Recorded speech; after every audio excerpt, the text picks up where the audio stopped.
I started it. You started? Yeah, we can just follow it. Starting? Alright, Wait. this chapter is on, well, it's the second part of immune disorders and antimicrobial therapy, and it starts off Do with, the first part. oh, we're on the first part. Okay. Yeah. Oh, wait. You know, we could just Okay. leave this in there. Alright, well, it's the same thing, it's just part one. So this starts with allergies, hypersensitivity, and autoimmunity. So it starts off with definitions and examples. Hypersensitivity is the inappropriate immune response that results in host damage. Two major types of hypersensitivity are antibody-mediated and cell-mediated. They're categorized according to antigens and immune mechanisms that produce disease, and they can take between minutes, an example is hay fever, to hours, which is allergy to penicillin, or up to days, which is up to 2 days for something like a poison ivy response. Another type of hypersensitivity is immediate hypersensitivity, which forms from an allergy, which is an antibody mediated immediate hypersensitivity response. So, for example, when vasoactive products act on blood vessels, they attack the IgE antibody-coated mast cells and forming like inflammation, which causes a reaction which occurs within minutes, which of course exposes the allergen and causing there to be an allergic response. It can be life-threatening. An example of this is called anaphylaxis. It's like the medical terminology for it. In the modern world, around 20% of the population suffers from allergies. Yeah. Okay. So another type is delayed type sensitivity, or DTH. So in this type, cell-mediated hypersensitivity T cells response characterized by tissue damaging. So an example would be hives, due to inflammatory responses. Symptoms such as poison ivy blisters appear several hours or even days following secondary exposure to eliciting antigens. And typical antigens include microbes, self-antigens, and chemicals that covalently link or bind to skin, creating new antigens. Example would be contact dermatitis. So on the next slide, we have figure 28.2, which is hives due to immediate hypersensitivity. And then the slide after that is delayed type hypersensitivity, which would be caused from something like poison ivy. Moving on to 28.1, autoimmune conditions. So autoimmune diseases occur when T and B cells are activated to produce immune response reactions against self-proteins. They result in host tissue damage, and some diseases are caused by autoantibodies, antibodies that interact with self-antigens. An example of this would be allergic encephalitis or type 2 diabetes mellitus. Okay, now we have a big chart with diseases, the organ they affect, and the mechanism for hypersensitivity.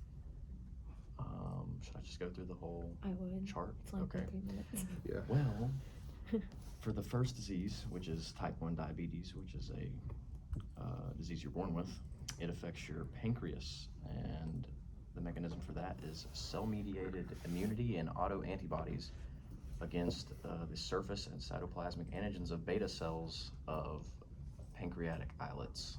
The second disease is myasthenia gravis, which affects your skeletal muscles, and the mechanism for hypersensitivity for that is your autoantibodies act against your acetylcholine receptors on your skeletal muscles. The third disease is Goodpasture syndrome. That affects your kidneys. And that works, your autoantibodies work against basement membranes of the kidney glomeruli. This fourth disease is rheumatoid arthritis, which affects your cartilage. The autoantibodies against self-IgG antibodies, which form complexes deposited in joint tissue, causing inflammation and cartilage destruction. The fifth disease is Hashimoto's disease, which is hypothyroidism, which affects your thyroid.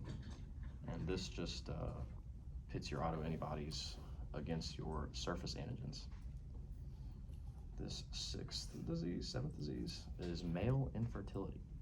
This affects your sperm cells, and its autoantibodies agglutinate host sperm cells. And finally, we have pernicious anemia, which is an intrinsic factor. Your autoantibodies prevent absorption of vitamin B12.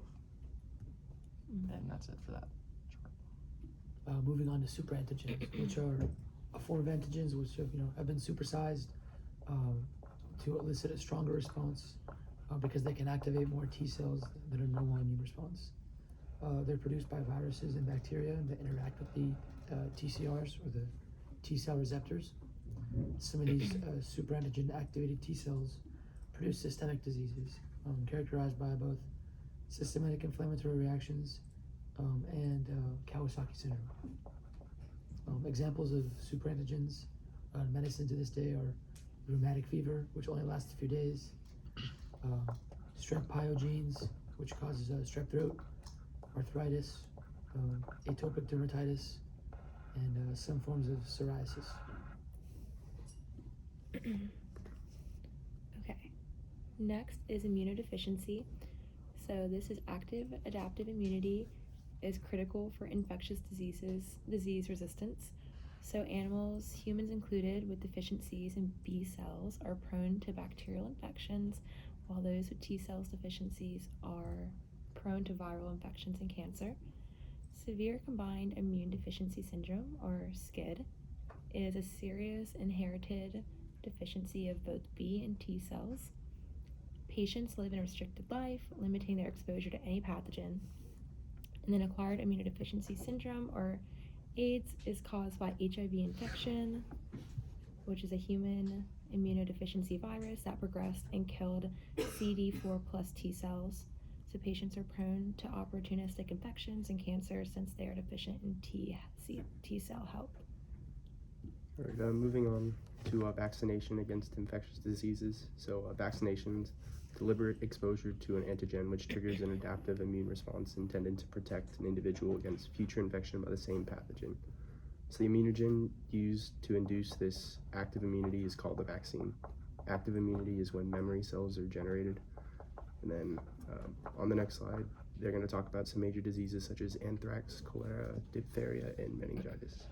Do you want me to go over that chart? I can Yep. go. Do it again. Alright, so some bacterial diseases. Anthrax, it's caused by Bacillus anthracis. It is the type of vaccine used for it is a toxoid vaccine. Then we have cholera, which is Vibrio cholera. The type of vaccine used is killed cells or cell extract that are injected in you. The next one is diphtheria, and that also uses a toxoid type of vaccine. And then we've got the flu type B, meningitis.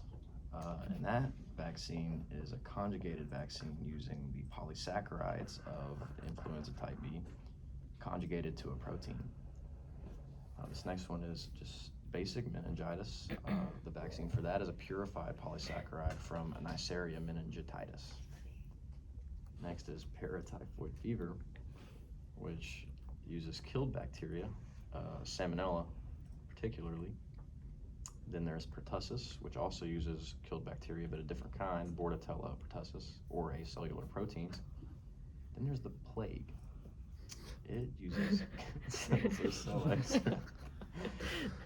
Next we have bacterial pneumonia.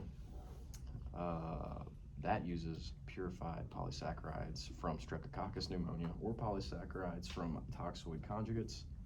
Then it's tetanus, which is another toxoid vaccine. Tuberculosis uses an attenuated strain of Mycobacterium tuberculosis. Typhoid fever uses more killed bacteria from Salmonella, and typhus uses killed bacteria from Rickettsia prowazekii.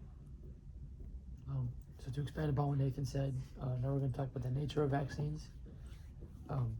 Now, all of us here, we were injected with vaccines right when we were born, and that was to immunize us against key infections as soon as possible so that our own active immunity can replace the temporary maternal passive immunity, which would have not worked against formerly epidemic things like measles and mumps and smallpox, which is a lot of things that children struggled with before Mhm. vaccines. Okay. So, continuing with the nature of vaccines, so immunization with live cells or a virus is usually more effective than with dead or inactivated material. Most agents used for immunization are either attenuated, which is weakened, or inactivated pathogens or inactivated forms of microbial products such as toxins, aka toxoid. So vaccines are going to stop spread of infectious diseases, which would lead to death, especially in kids, and the CDC sets guidelines in the US